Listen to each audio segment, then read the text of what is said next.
Is population decline an impending threat to your future? On November 16, 2022, the World Population Review published a report on the state of Lithuania, a small nation on the shores of the Baltic Sea. Lithuania is one of a great number of nations whose population is in a serious state of decline. The data is quite telling. Population November 16, 2022, 2,735,784. Births per day, 72. Deaths per day, 132. Migrations out per day, 42. Net population change per day, minus 102. This amounts to a net loss of one person every 14 minutes. The same scenario is being played out over most of Europe and many nations of the developed world.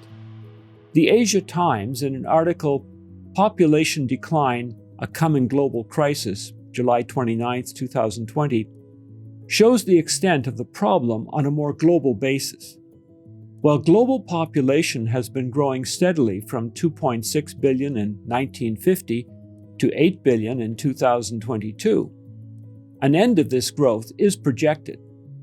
The number of births per woman, generally referred to as fertility rate, is in steep decline across the developed world.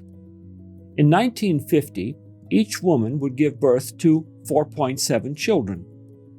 In 2017, the global average was 2.37.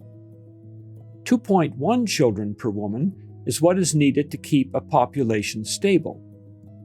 It is projected that by 2100, the global average will be 1.7, which means a declining global population.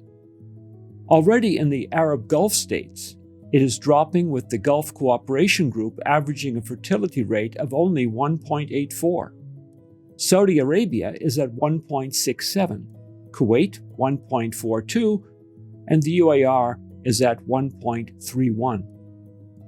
The article quotes a University of Washington study in which they predict that by 2050, 151 nations will not be producing enough babies to sustain their populations.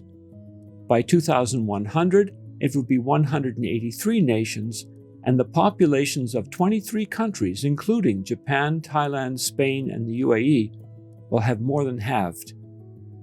Some welcome this development, thinking that it relieves the pressure on the world's resources. This issue needs to be thought through a bit further. As the number of births fall, the number of elderly continues to increase. Canada, while it has a low natural fertility rate, augments population growth with a high rate of immigration. Still, however, there is a problem down the road. A study by the Fraser Institute in May 2022 showed a key area of concern that is a consequence of low natural fertility rate even in Canada. In 1965, 14.1% of the population was over the age of 65. By 2050, that percentage will be 25% of the total population. To put this another way, the study noted that in 1966, there were 7.7 working-age individuals for each senior citizen over 65. In 2022, there are 3.4 working-age people per senior. By 2068, the ratio will be 2.3 per senior. Functionally, it means that today, there are only half as many working people to support a senior as there were 50 years ago. This has all manner of consequences. The shrinking ratio means potentially excessive tax burdens will be placed on those who are still employed to maintain services in healthcare and senior support. Pension plans are at risk of being underfunded or being dropped altogether. There is also a problem with labor shortage, which is already a factor in Canada's society, especially in support services in hospitals and care centres. Tax revenue shortfalls prevent the hiring of skilled workers and medical staff today. As youth populations decline, so does the enrollment in education programs at public education and post-secondary levels. Many of these programs are already suffering from revenue shortages, and a contraction of these facilities will be consequential. People may need to get used to not having services, retail or professional, as close to them as before, as locations close due to lack of demand. Fewer consumers create less demand for production, and the economy shrinks. There are many factors that have contributed to this matter. Quite simply put, fewer young people mean a loss of economic activity and a loss of wealth creation capacity, eventually leading to the slow and painful death of cultures and civilizations.